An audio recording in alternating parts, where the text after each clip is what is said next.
नमस्कार, मी लतिका। आज मी तुम्हाला मिरचू रेसिपी बनवून दाखवणार आहे। त्यासाठी बघा 150 ग्रॅम मिरच्या घेतलेल्या। मिरच्या कोणत्या तर अशा प्रकारे मिरच्या आहेत बघा, स्वच्छ धुवून पुसून घेतलेल्या आहेत आणि नंतर कट केलेले आहेत। तर तुम्हाला पाहिजे तर तुम्ही ना एवढे असे तुकडे केलेले आहेत का नाही तर त्याच्याबरोबर देठ सुद्धा घेऊ शकता, छान लागतं बरं का ते पण।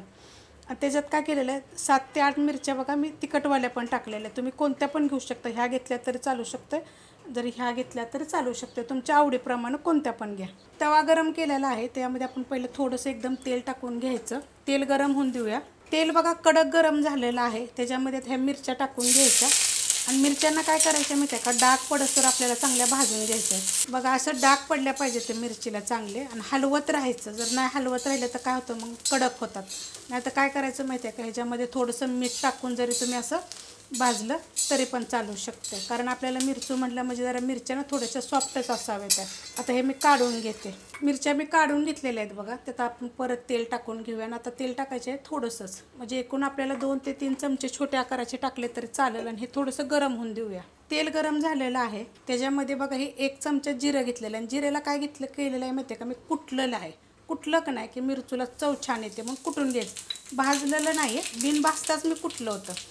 आणि 10 ते 12 लसणाच्या पाकळ्या मी कुटून घेतल्या होत्या, ह्या सगळ्या परतून घेऊया। मस्त असं परतून घेतलेलं आहे। त्याच्यामध्ये 1 चमचा सफेद तीळ घेतलेले, आणि सफेद तिळासुद्धा मी कच्च्याच तिळाला बी कुटून घेतलेला आहे, मिक्स करून घेऊया। त्यात टाकायचे आपल्याला 1 मूठभर शेंगदाणे बघा, मी भाजून मोठे मोठे कुटून घेतलेले, थोडेसे बारीक कुटले तरी पण चालू शकते। त्यात टाकायचे आपल्याला चवीप्रमाणे मीठ, आणि त्यात आपल्याला लगेच टाकायचे मिरची, कारण की आपण हे शेंगदाणे भाजले होते, आणि लोखंडाच्या तव्यात कसं होतं लगेच भाजलं जातं छान असं।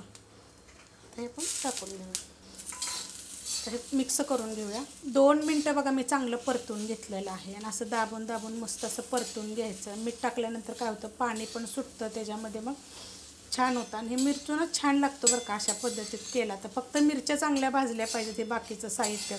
नाही तर काय करायचं माहिती आहे का, शेंगदाणे, लसूण, सफेद तीळ असं जरी तुम्ही कुटून जरी घेतलं ना, किंवा मिक्सरला फिरवून जरी एकत्र जरी घेतलं तरी चालेल, पण असं घेतलं का नाही की मग त्याची चव छान मुरते। मोठ्या आकाराचं एक लिंबू होतं, त्यातला अर्धाच लिंबाचा रस घेतलेला आहे। आता चमच्याच्या मापानं जर बोललं ना तर 2 ते 2.5 चमचे टाकायचं बघा। आता हे मिक्स करून घेऊया। गॅस केलेला आहे बारीक मी थोडासा, चांगलं मिक्स करून घ्यायचं। मस्त असं बघा मिक्स करून घेतलेलं आहे, चांगलं असं दाबून दाबून। आता मी काय करणार आहे माहिती आहे का, मी ह्याच्यावर थोडंसं झाकण ठेवणार आहे, 2 ते 3 मिनटासाठी एकदम पॅक झाकण ठेवायचं। 2 मिनटं बघा मी पॅक झाकण ठेवलं होतं, फक्त एक वाफ काढून घ्यायची। मस्त बघा असे झालेलं आहे, सॉफ्ट आणि एकदम चवीला मस्त लागतं। आता तुम्हाला मी सांगते, डाळ मिरची आमच्याकडं काय म्हणतात माहिती आहे का, मिरची, काय काय ठिकाणी ह्याला मिरचू पण म्हणतात।